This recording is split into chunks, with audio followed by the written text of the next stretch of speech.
All right, welcome back to the podcast, to the YouTube channel. We are, first of all, if you haven't had a chance to check out the website, there's a link, breathe-911.com. We are refining and defining it. It is full of all sorts of juicy goodness. So if you want to go check out breathe-911.com, there's a free gift for you. There's something that I want to give to you that you're going to be able to use and not use and enjoy. It is a quiz. It's a quiz for you to take to assess your respiratory health. So it's something I created. Just click the link. It'll send you the quiz if you're interested. And if you want to know more, connect with me. Connect with me on Instagram, over the website, on YouTube. I'd love to hear from you. So with that being said, let's get started. Today's podcast, a little bit different. It is story time. So I think one of the funnest parts about having had a career as a firefighter is the community that we build over the stories that we tell, because firefighters live really interesting lives. We get to go and we get to go experience things that anyone on the job could write a book about. All of the that's what we do. We sit around and drink coffee and tell funny stories. That's when retired guys come into the hall. That's what we do. So I want to tell a story. The title of it is Fat, Naked, Slippery Dude Covered in Poop. So so we go to this call. I don't know. It's like 10 or 11 at night, I think, something like that. It's dark outside.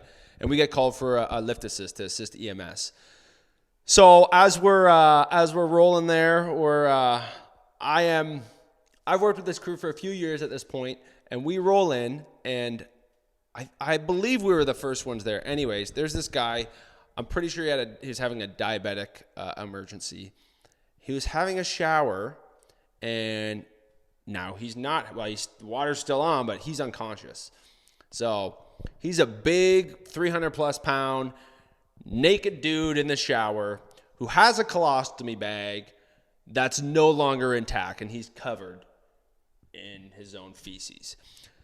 So I look around, and I am the junior man on this crew by over a decade. So I look around and I say, well, I guess I know what I'm doing. And I roll up my sleeves. I probably rolled down my sleeves, actually. And I get ready to hop in the tub with this guy. My captain, my back was not in the greatest of conditions. So my captain gets behind me and grabs my bunker pants.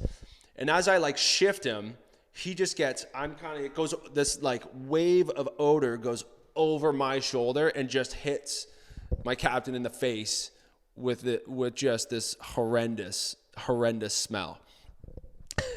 And we're trying not to, I'm trying not to vomit. And we're dead weight, 300 pounds, soaking wet, naked dude, covered, right? You couldn't get any better. Anyways, we get this guy out.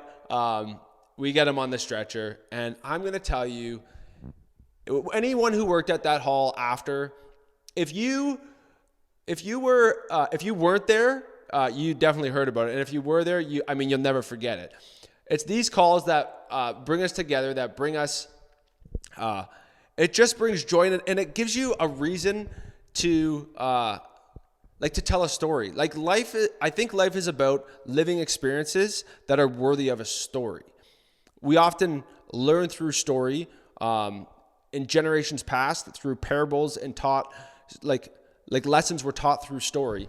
And I think stories are a great way to draw out lessons, to learn things about ourselves and about life.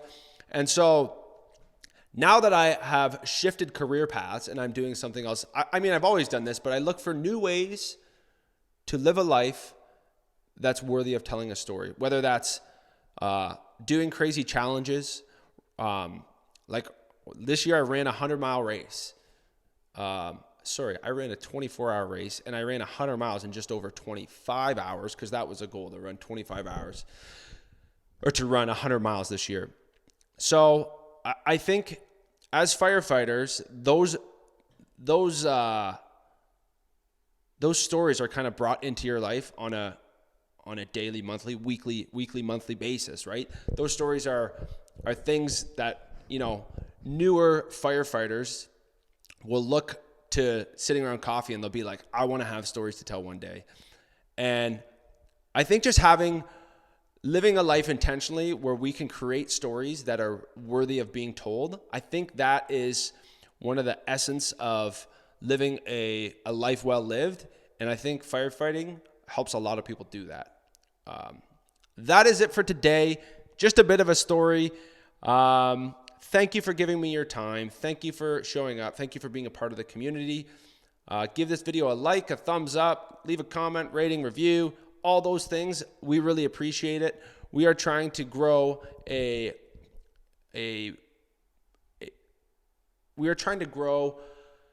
what is it? It's on my phone. Dang it. So we are trying to grow a community for firefighters to use the power of their breath and challenges to grow their body, mind, and soul. So that's what we're here trying to do. If you want to be a part of that community, you are welcome. You are always welcome here. And 2023, we're going to come out with, we're testing things right now. We're seeing what's going to be the way that we can serve the most people in the best way. And as right now we are in Canada, when you listen to this, watch this, when this comes out, we are going to be down in Nashville. If you're in the Nashville area and want to connect with me. If you want to be on the podcast, hook me up, hit me up, and I would love to hear from you. I'm rambling. With that being said, I'm going to cut it here. I thank you for giving me your time. I love you. Have a great day.